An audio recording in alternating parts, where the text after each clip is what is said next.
Okay, now that you have your 5 clues, let's go shopping. We're in our local grocery store. So, first tip is never go grocery shopping when you're hungry. You'll buy things that you don't really need to buy.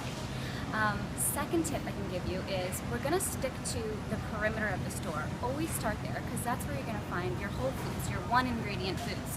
So your fruits, your vegetables, your eggs, your meats.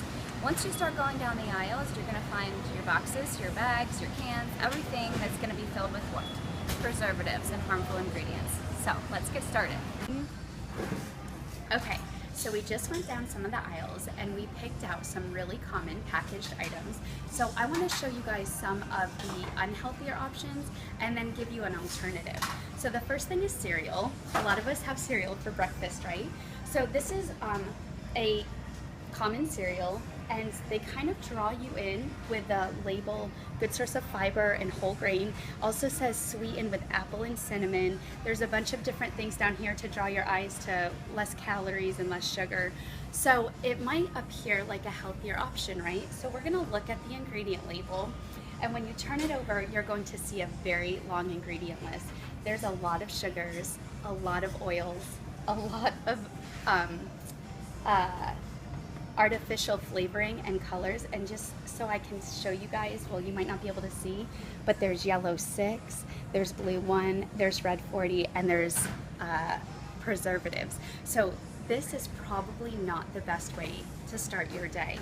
So another option would be something like this. The label isn't as glamorous, but if you turn it over and look at the ingredients, it's a shorter ingredient list and it's all organic, and the only thing that would cause concern is just a little bit of sugar in here. And so this compared to this is a lot better option. Another thing we found, How could we make that cereal tastier? oh, good. Well, so sometimes when we see something like this, we think our kids aren't going to eat this.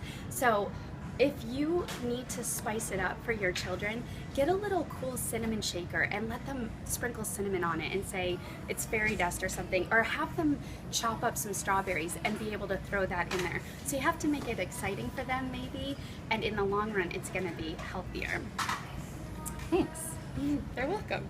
Okay, another packaged food item that I have been so guilty of buying, and as a busy fitness instructor, and I would wake up very early and not have time for breakfast, was breakfast bars, and I would eat these all the time. And these were so enticing because of the apple and the cinnamon stick and made with real fruit and whole grains. Even if you turn it over, it says good source of fiber, which is kind of funny because when you look at the label, it's really not a good source of fiber. And when you look at the ingredient list, it's very long. And there's, again, pretty much a lot of the same ingredients that were in the cereal. A lot of your artificial flavors and colors and chemicals, and lots of sugars. So this is really not a healthy option for a breakfast bar. And I'm not a big fan of breakfast bars, but if you have to have a bar, which is good in case you're out and about, but we really like this brand, and it's all non-GMO. It's made with a lot of whole grains, super grains actually, oats, millets, quinoa, amaranth, and buckwheat, and the ingredient list is a lot shorter. Of course, there's some things in here like sugar that you have to worry about, so we want to limit the bars, but definitely a healthier option.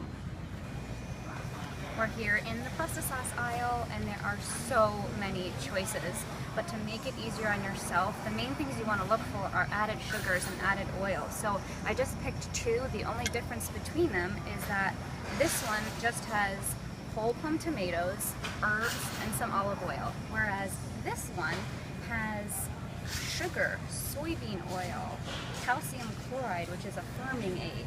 And I'm pretty sure that's not going to be doing any firming for us anywhere in our bodies, okay? So look for the sugars and the extra oils. And then our next American all-time favorite would be peanut butter, of course. And of course they're going to draw you into the fact that it's a good source of protein, but don't forget to look at the ingredients once again.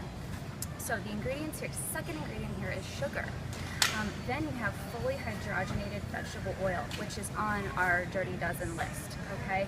Another shocking thing we found about this is right here on the bottom, if you look really closely, it says non-GMO. Now, that's a great thing, but there's a little star next to it. So we did some more investigating and found out what the star meant. The star means that trace amounts of genetically modified material may be present. Okay, that's hugely deceiving.